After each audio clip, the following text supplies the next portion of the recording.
off air we were talking about open mics and how to make them basically, like how open can we make open mics? Yeah. And I was just like curious because there was a little bit of an event recently which just kind of made me feel like, as a host, at what point would you think, okay, this is now a point where I literally have to get him on the mic for the sake of my audience? Yeah. So it's something I host tonight, and it's something that I know I could probably be a little bit better at, and I think probably most open mic hosts could be better at. So it's a weird, like we make very clear at our night, like we have a rule that is we say no kicking down, which is I think a decent summary of the sort of behaviour that is not acceptable at an open mic. But I think the fundamental question it comes down to is, are you as a host more on the side of the, who do you look after? Do you look after the artist, or do you the art, or do you look after the audience? When they clash, by the way, because usually there's not a clash. Usually there's not a clash, and that's what you want. You want there to not be a clash. But and I know like some people would take the approach of like, oh, if it's an open mic, like it's art. Like art has a tendency to upset, a tendency to sometimes offend, a tendency to challenge. And I think there is a place for art that challenges, maybe not that deliberately sets out to offend. Right. But at an open mic, when you go not knowing what you're gonna get, I think I've come down, I think, pretty firmly on the side of like, if the audience is uncomfortable, then that means the performer should probably stop. Right. Even if they weren't like in their sort of, I don't know how to explain this. I guess it's a kind of like, if the audience is uncomfortable with a poem or with a piece that's being done, regardless of what the artist's actual intention was, right, I still think they should probably be taken off. Intention versus impact. Because my worst experience hearing a poem was actually like an experience where I think the poem actually had really good intentions, and actually set out to do something like quite innovative, and it was like it could have been something good, and I think that's a really important distinction, is like, how much does intention actually take away from the impact of the offence? And often like it doesn't, like it should be factored in my opinion. Intention is actually very important, but it's not everything. But it must be hard, like if it's offensive to a group that you don't necessarily happen to belong to, you might just like not tune into that, right? Like you might just be like not oblivious, but just almost not notice it, because a lot of it is like, I don't know if you've heard the term dog whistle offence or dog whistle politics, right? Like you don't pick up on it unless you actually, unless it's on your frequency or you're meant to. So that must be like quite hard. It's something that just requires quite a lot of like awareness, I suppose, and trying to listen to the voices of people who are in those groups and can tell you when things are kind of not comfortable for them. But that's hard when a poem's happening, right? Because like, it's really hard, what are you meant to do, like when a poem's happening, like someone meant to like just kind of awkwardly shuffle on your shoulder? And it's if you're the person who feels that way, it's really hard for you to, because you already feel like you're sort of not safe.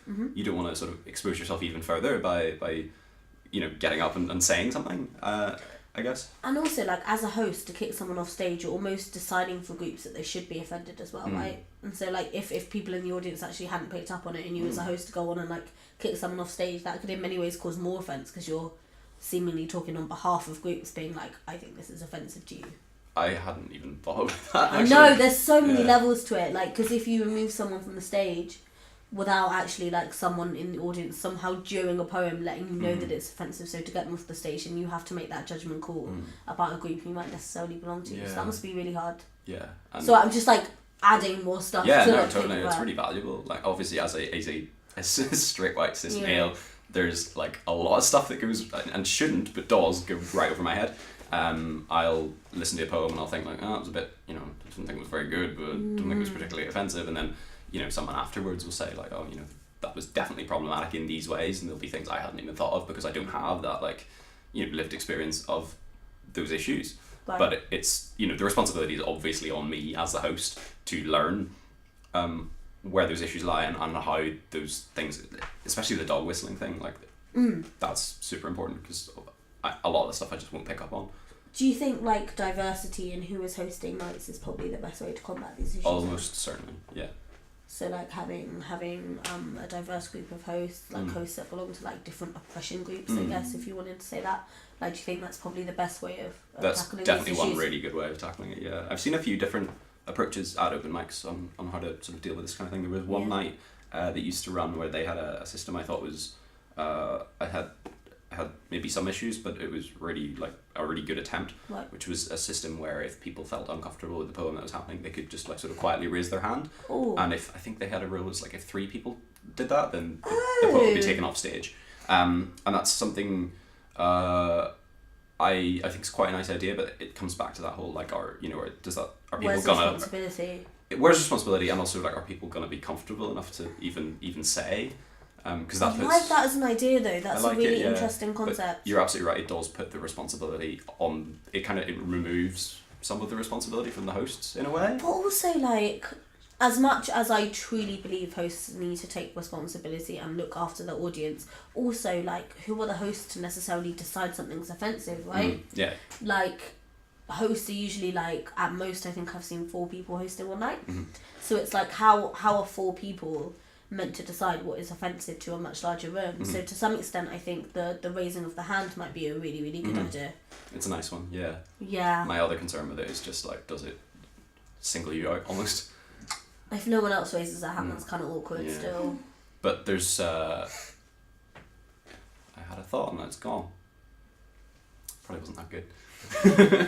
That's what my mum always used to say. No, but I think there is something really beautiful about a room of strangers sharing their thoughts in that way. It just needs to come with some... And I think if you make, as long as it's, so that hand raising thing, it was a very, like at the start of the night they would talk about it, right, and then sort of announce that as a function of the night, right, and that would be sort of very clear and it'd be in everyone's heads, right. So there was no kind of there was no room for sort of uncertainty about that. It was just very clear, like, if you feel uncomfortable, just quietly raise your hand and we'll deal with it. Which was, it was it's a nice system, and I would be interested in potentially adopting it. I just need to think of it. That would, like, because also as a host, like, there's probably times when your head is maybe not even necessarily in the current poem that's being read. Like, you're thinking about, like, you're getting your features a drink, you're sorting out the list for the next lot of open micers, sometimes I just want to go to bed. Sometimes, do you know what, sometimes you just want to go to bed, and so having, even if just like one person semi-raises your hand, it probably like ups your awareness, and you probably then will like, oh, okay, something else might be said, let me edge a little bit closer to the stage to see. Yeah, we've had it a few. We've had it a few times where, like, it's been on the edge. It's been that kind of like, should we pull? It's not. It's not obviously offensive. But it very rarely is. Like, it's insidious. It's insidious, or it's like what we were talking about earlier. Good intentions kind of gone bad. There's very few times, I think, when people kind of go up onto the mic and are like, women are this. Do you know what I mean? I think that happens. Rarely, but I've seen it happen. But it's rarer than the kind of more insidious like uses of words you shouldn't use. And also, one conversation I got into was like using words. So there was a night I heard about that one of my friends attended, and someone used the N-word. But it was in a poem about her son and how she hated that word being used against her son. And as a host, I didn't even know how you'd begin to deal with that, because she's talking about her child who was actually with her. Obviously, I would just be like, bye. But as a host, like, when someone's sharing work about their son who is there and the son's there clapping, that's hard. I guess for that kind of thing, I guess I would come back to the, like, who do you look after more? Exactly. Is it the audience or is it the performer? And in that situation, I probably would just... Yeah, you have to. I don't know, like, I like to think I would take the side of the audience, but when you're in that moment, like, right, you have to make a sort of snap decision right then, that's really hard because you understand the intentions. But also, we're talking about intentions and context, but also how important are they? Like... Who knows? Right, cool, we're into deep philosophy now. Yeah, but... Yeah, so I wonder if one approach for something that's kind of borderline like that, rather than pulling someone off stage, unless someone has said to you, like, yo, I feel actively unsafe right now, would be to sort of, let the poem finish and then either speak to the poet afterwards, or maybe actually, like, we've had a couple of situations where we've seen something that's been kind of not it hasn't been offensive. It's just like we had one guy who did like this like just this 5-minute rant about his ex-girlfriend. It wasn't like it wasn't offensive or anything. It was Like just time like, and place. It was just like oh, I'm so heartbroken. It was just like yo, like nobody really wants to hear this. So we actually just said afterwards, like, you know, if you're really miserable with this kind of stuff, there are people you can talk to, but an audience is not the best people for that because they can't talk back. It's kind of a function of an audience. So yeah, it's just like, what do you do? What do you do? Like, do you call this? To talk about heartbreak. Yeah, it's like Might hey, I'm heartbroken. Stop that. You're not allowed to be. Get off. Yeah, and I can't like. I am, and like I make no apologies, like I am pretty hard on this, like using the N-word, get off stage. Yeah. Do you know what I mean? But also I can't, it must just be like, as a host, to literally go on stage when someone is saying poems and remove them from the stage. That must just go against your instinct as a host, right? Because you're there to facilitate poetry. Yeah. And then to all of a sudden... Yeah, I guess, it's just the kind of... You've got to look after the audience. Part of the responsibility. Yeah. But I think these are conversations we'll have to sort of keep having and keep working at this and try to... Like, it's got to be a matter of incremental improvement, but hopefully we will eventually get to a point where nights feel a lot safer. And get a diverse range of people hosting nights. Yeah. Do you know what I mean? Yeah. Like... Right, I think that is all we have time for. I'm being waved at, so thank you very much.